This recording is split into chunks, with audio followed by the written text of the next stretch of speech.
Hello दोस्तों, स्वागत है आप सभी का वीआर स्टडी पॉइंट पर। मैं राहुल कुमार आपके लिए लेके आया हूँ 500 एमसीक्यू एनसीईआरटी वेस्ट साइंस, जिसका यह 16वां पार्ट है। अगर इससे पहले का आप वीडियो नहीं देखे हैं तो वीआर स्टडी पॉइंट सर्च मार के इसके प्लेलिस्ट में जाकर आप देख सकते हैं। अगर आप हमारे चैनल पर नए हैं तो हमारे चैनल वीआर स्टडी पॉइंट को सब्सक्राइब कर बेल आइकन को दबा दे ताकि हमारे नए वीडियो का नोटिफिकेशन आपको मिलता रहे। तो चलते हैं अपने पहले प्रश्न पर।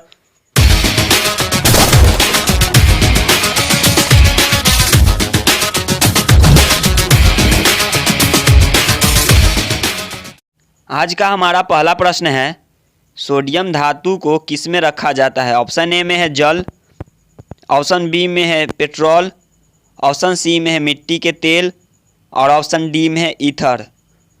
तो सोडियम धातु को मिट्टी के तेल में रखा जाता है, जिसे केरोसिन तेल भी कहते हैं। तो चलते हैं अगले प्रश्न पर। अगला प्रश्न है हमारा, चाकू से काटी जा सकने वाली धातु कौन है। ऑप्शन ए में है तांबा, ऑप्शन बी में है लोहा, ऑप्शन सी में है सोडियम और ऑप्शन डी में है सीसा। तो चाकू से काटी जा सकने वाली धातु जो है वह सोडियम है और पोटेशियम को भी काटा जा सकता है। तो चलते हैं अपने अगले प्रश्न पर। अगला प्रश्न है, अगर सोडियम के टुकड़े को पानी में डाला जाए तो क्या होगा। ऑप्शन ए में है डूब जाएगा, ऑप्शन बी में है तैरता रहेगा, ऑप्शन सी में तैरता हुआ जलने लगेगा और ऑप्शन डी में है धुआं देगा। तो सोडियम के टुकड़े को अगर पानी में डाला जाए तो तैरता हुआ वह जलने लगेगा, यानी ऑप्शन सी सही हो जाएगा। तो चलते हैं अगले प्रश्न पर। अगला प्रश्न है, सड़क की रोशनी में पीले लैंप बहुतायत में प्रयुक्त हो रहे हैं। इन लैंपों में निम्नलिखित में से किसका उपयोग होता है। ऑप्शन ए में है सोडियम, ऑप्शन बी में है नियॉन, ऑप्शन सी में हाइड्रोजन और ऑप्शन डी में है नाइट्रोजन। तो सड़क की रोशनी में पीले लैंप बहुतायत में जो प्रयुक्त होते हैं, इन लैंपों में सोडियम का उपयोग किया जाता है, यानी ऑप्शन ए सही हो जाएगा। सोडियम का परमाणु क्रमांक 11 है और इसका द्रव्यमान संख्या 22 है। तो चलते हैं अगले प्रश्न पर। अगला प्रश्न है, कास्टिक सोडा का रासायनिक सूत्र क्या है। ऑप्शन ए में है NaOH, ऑप्शन बी में है NaCl, ऑप्शन सी में NaHCO3 और ऑप्शन डी में है Na2CO3। तो कास्टिक सोडा का रासायनिक सूत्र NaOH है, यानी सोडियम हाइड्रोक्साइड है। अगर वही कास्टिक पोटास पूछे तो उसका KOH हो जाएगा, पोटेशियम हाइड्रोक्साइड। ऑप्शन बी में है NaCl, NaCl का मतलब सोडियम क्लोराइड, यानी इसे साधारण नमक कहते हैं। तो चलते हैं अगले प्रश्न पर। अगला प्रश्न है, बोरेक्स लवण का रासायनिक सूत्र क्या है। ऑप्शन ए में है Na2B4O7 × 10H2O, ऑप्शन बी में है Na2SO4 × 10H2O, ऑप्शन सी में है Na2CO3 × 10H2O और ऑप्शन डी में है NaHCO3। तो बोरेक्स लवण का जो रासायनिक सूत्र है Na2B4O7 × 10H2 है, यानी ऑप्शन ए सही हो जाएगा। ऑप्शन सी में लिखा हुआ है Na2CO3 × 10H2, जिसे हम सोडियम कार्बोनेट कहते हैं और इसका व्यापारिक नाम धोवन सोडा है। और ऑप्शन डी में लिखा हुआ है NaHCO3, जिसे बेकिंग सोडा या सोडियम बाइकार्बोनेट कहते हैं, या खाने वाला सोडा भी कहते हैं। तो चलते हैं अगले प्रश्न पर। अगला प्रश्न है हमारा, धोवन सोडा का रासायनिक नाम क्या है। ऑप्शन ए में सोडियम कार्बोनेट, ऑप्शन बी में सोडियम बाइकार्बोनेट, ऑप्शन सी में सोडियम क्लोराइड और ऑप्शन डी में पोटेशियम नाइट्रेट।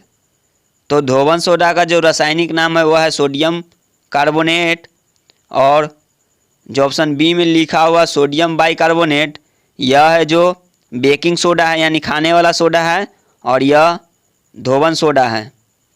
इसका रासायनिक सूत्र है Na2CO3 × 10H2O। तो चलते हैं अगले प्रश्न पर। अगला प्रश्न है, बेकिंग सोडा का रासायनिक नाम क्या है। ऑप्शन ए में सोडियम कार्बोनेट, ऑप्शन बी में सोडियम बाइकार्बोनेट, ऑप्शन सी में सोडियम क्लोराइड और ऑप्शन डी में पोटेशियम नाइट्रेट।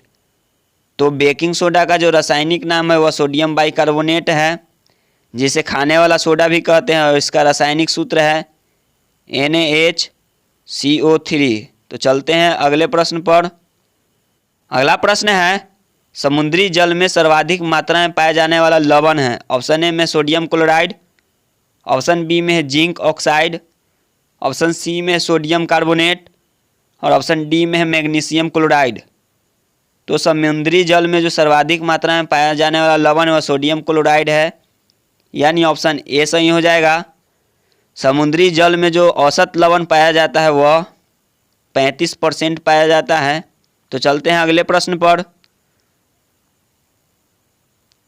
अगला प्रश्न है हमारा, फोटोग्राफी में स्थायिकर के रूप में प्रयुक्त होने वाला रसायन है? ऑप्शन ए में सोडियम सल्फेट, ऑप्शन बी में सोडियम थायोसल्फेट, ऑप्शन सी में अमोनियम सल्फेट और ऑप्शन डी में है बोरेक्स। तो फोटोग्राफी में स्थायिकर के रूप में जो प्रयुक्त होता है वह सोडियम थायोसल्फेट होता है, यानी ऑप्शन बी सही हो जाएगा। तो चलते हैं अगले प्रश्न पर।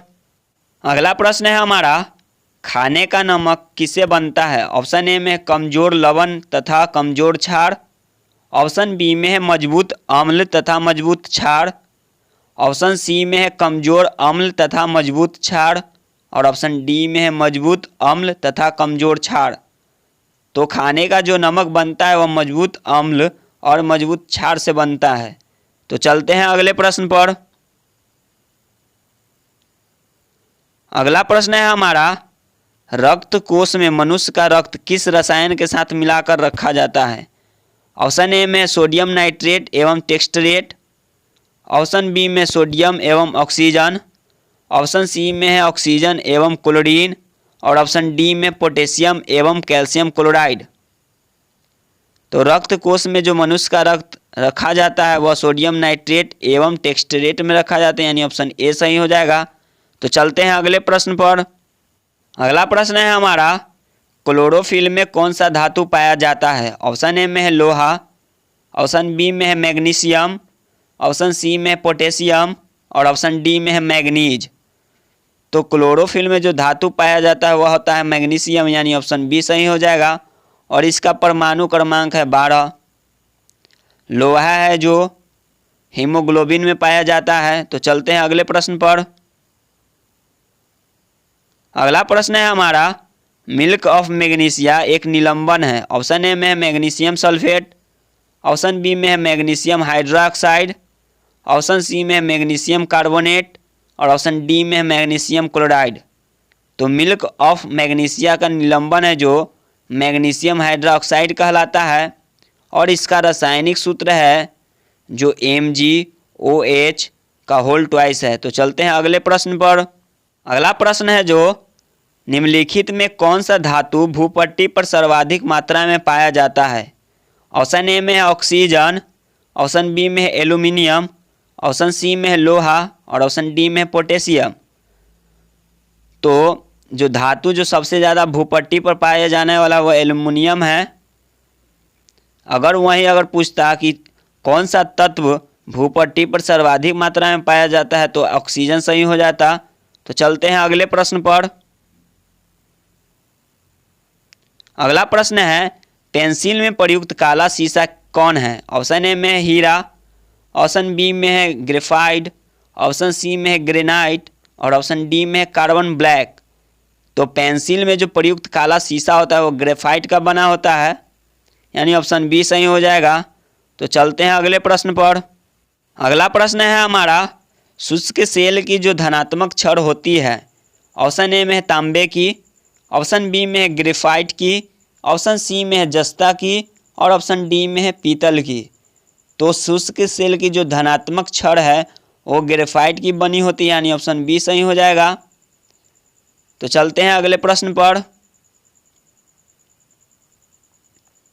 अगला प्रश्न कहता है, कार्बन का सर्वाधिक शुद्ध रूप कौन है? ऑप्शन ए में है कोयला, ऑप्शन बी में है चारकोल, ऑप्शन सी में है हीरा और ऑप्शन डी में है ग्रेफाइट। तो कार्बन का जो सर्वाधिक शुद्ध रूप है वह हीरा है। कार्बन का 3 अपरूप है, हीरा, ग्रेफाइट और फ्लोरीन। तो चलते हैं अगले प्रश्न पर।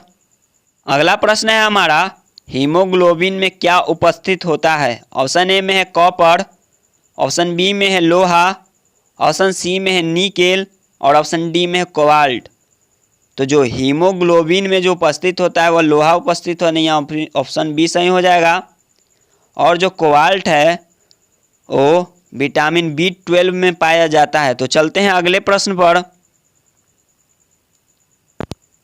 हमारा अंतिम प्रश्न है, अग्निशमन वस्त्र किससे बनते हैं? ऑप्शन ए में अभ्रक, ऑप्शन बी में एस्बेस्टस, ऑप्शन सी में स्टेटाइट और ऑप्शन डी में है टेल्क।